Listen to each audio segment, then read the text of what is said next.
Good morning, or depending on when you're watching this, good afternoon, good evening, or good night. My name's Ross, and as always told out of Voice Radio. So today, we're going to be looking at an unexpected new GX. You see, when the Detective Pikachu listings went up for the products, there was one character GX. So we didn't know what it was, but I said in previous videos, and I was not the only one that made this prediction, yeah, it's going to be a Mewtwo GX. Well, good news. We have an image of it. And it's the Mewtwo GX. And weirdly enough, this is the third Mewtwo GX that we've had so far. We had the regular Mewtwo GX that came around in Shining Legends, which has seen a little bit of play in Malamar decks as a little bit of a tech, especially for the GX attack. And then just very, very recently over in Japan, they got the Mewtwo GX family version, which, I mean, look, it's basically designed to be a starter card which helps you get prepped and all of that. And it's fine, but it's not terribly exciting. But it wasn't really supposed to be. It's popped in these family GX decks, which are meant to help families play together and learn and all of that. So with that borne in mind, what about this new Mewtwo GX? Well, we don't need a translation, because it's one of these cards which has been gloriously revealed in English, which makes my life a lot easier. So starting off with the basics, then it has 190 HP, which is in line with the better Mewtwo GX. It has a retreat cost of 2, which is annoying, but is in line with the other Mewtwo GX. It has a weakness to Psychic. Maybe Garboda becomes good again, and you got to think at some point it probably will, but at the moment Psychic decks are really not that big in the meta. But you are a Psychic type, which means you're hitting weakness on stuff like Buzzwole, which is, shall we say, a little bit more important. Plus, being a Psychic type means you can pop a spell tag on and drop 4 damage counters when Mewtwo gets KO'd, and it means, we'll get into this more in a moment, but it means you can use Malamar to accelerate the energy, which is rather lovely. So in terms of basics here, we're doing alright, but what does it actually do? Well, the first attack, 1 Psychic, 1 colourless energy, Telekinesis. This attack does 50 damage to one of your opponent's Pokemon. It is not affected by weakness or resistance. I'm not a huge fan of this attack, and there's several things about this attack which make me go, ugh. The fact that it's a Psychic and a colourless, rather than either a double colourless or just a Psychic, means that it's far more awkward to use. Now, Malamar is going to be a running theme throughout this video. Malamar lets you attach 1 Psychic energy from your discard to one of your bench Pokemon. So if you're playing a whole bunch of high energy Pokemon, that's fine, because Malamar's going to help you out. But we shouldn't need Malamar to use the first attack on a basic Pokemon. It's not really what we're looking for here. Now for the other attacks, yeah, Malamar's fine, but this is not what we're looking for. And it's a GX Pokemon, so there's no counter energy. You can use counter gain if you're behind on prizes, incidentally, and if you move into the expanded format, Dimension Valley turns this into a single energy attack. So it's not perfect, it's not as bad as it could be, but I'm not loving the energy cost. And then it does 50.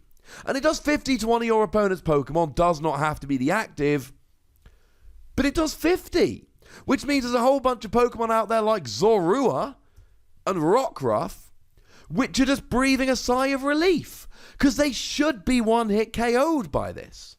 But as we've talked about in a number of videos, the difference between 50 and 60 is huge, and the people designing these cards, they acknowledge this. And they basically say, yeah, well, you know what?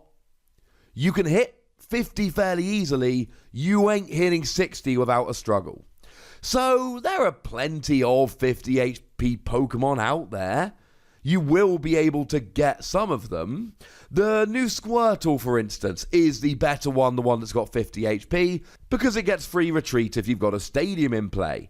It's fine, but it's not particularly exciting. The 50 damage is not good enough. And then the fact that it ignores resistance is good against stuff like Zoroark, but again, you're only doing 50. The fact that you don't hit weakness is even worse. That is a much, much bigger deal. Because instead of 2-hit KOing a Buzzwole GX, you're 4-hit KOing. Not loving this first attack. But maybe the second attack is a little bit better. 2 Psychic, 2 Colorless, 120 damage. The defending Pokemon is now confused. Now, weirdly enough, we don't mind the attack cost here. The attack cost is eminently payable because of the combination of Malamar and double Colorless Energy. So, we're kind of alright with it. It ain't too bad. We can live with it. But you're only doing 120. Now, if you're hitting for weakness, this is fine. If you're hitting for weakness against something like a Buzzwole, you'll be getting a 1-hit KO. But even against something like White Kyurem or Granbull, you're doing 120. And you really want to be doing 130. And that's a big difference. It means you're not getting that KO. Now, the confusion is nice, but with everyone playing Guzma and most people playing Ace Roller, you no longer have to accept confusion. You can usually get rid of it fairly easily. And we're left with this attack, which is fine. It's not that difficult to get the energy on, but you're not quite doing enough damage, and the confusion is fine, but it's too easy to get around, and it's just a bit... doesn't fill me with confidence. Now, the GX attack I do like quite a bit. The GX attack for 2 Colorless and 2 Psychic Energy, i.e. the same attack cost, 180 damage, prevent all damage done to this Pokemon by attacks during your opponent's next turn. Now, this isn't going to get Tag Team GXs. You find yourself against something like a Pikachu and Zekrom, you're going to be falling a little bit short. But against GXs, there are an awful lot that you will be getting a KO on here. There's plenty of stuff like Lycan Rock, like Tapu Lele, etc. that you will be able to take down here, especially if you've got a Choice Band on. So actually, yeah, this is really, really nice. And here's the thing. My first thought here was, yeah, but isn't that the same as Dawnwing's Necrozma? And my second thought was, no. Dawnwing's Necrozma also does 180 with its GX attack, and it also prevents damage done to it during your opponent's next turn, but it can only be used if you're behind on prizes. And that is what makes this Mewtwo good. The first attack, I don't have a huge amount of love. The second attack, I don't have a huge amount of love. But the third attack, the GX attack here, I like. This Dawnwing's Necrozma has seen plenty of play in Malamar decks for the GX attack. The GX attack alone has made people pop it into Malamar decks. Well, this is better. Okay, it's 4 energy rather than 3, but you can use double Colorless Energy, and it's a Malamar deck. It's really not going to be a huge problem. But the fact that you don't have to be behind on prizes is really what makes it.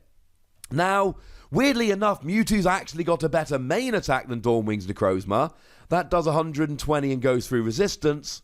Generally speaking, 120 in confusion is better. It does lose the awesome ability. Dawnwing's Necrozma has an ability whereby it can just jump in the active, but then again, that was way better when we had Flowstone to get free retreat. It's not the same anymore. So I could see this Mewtwo just replacing Dawnwing's Necrozma in a whole bunch of Malamar decks. I love the GX attack. I don't like much else about this card. I don't really like the other 2 attacks. But I think in a Malamar deck for the GX attack, this is really good. And I think it's better than Dawnwing's Necrozma. Yes, you lose the awesome ability, but since we lost Flowstone, that ability is nowhere near as good. So I'm going to be giving this Mewtwo between 3 and 4 Wassies. We don't give half Wassies, that would be barbaric, purely because of the GX attack.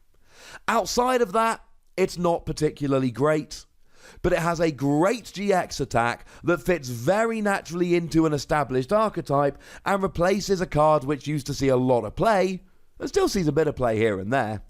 I think that makes it ever so slightly better than a free Wossie card. But ladies and gentlemen, I would very much like to know what you think about this, so please do let me know in the comment section. Go nuts, but please do remember the rule, ladies and gentlemen. Be nice, would ya? And then make sure you like this video, subscribe to this channel, follow me on Twitter at the Wazzy, and Twitch for some live action at twitch.tv/PTCGRadio.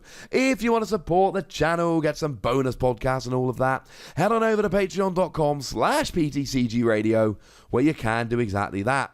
And please do make sure you're checking out youtube.com/WassyPlays, where we talk about other awesome games like Keyforge and Transformers. But by far the most important thing, as always, look after yourselves till next time. Thank you very much for watching. My name's Ross, and you've been watching PTCG Radio.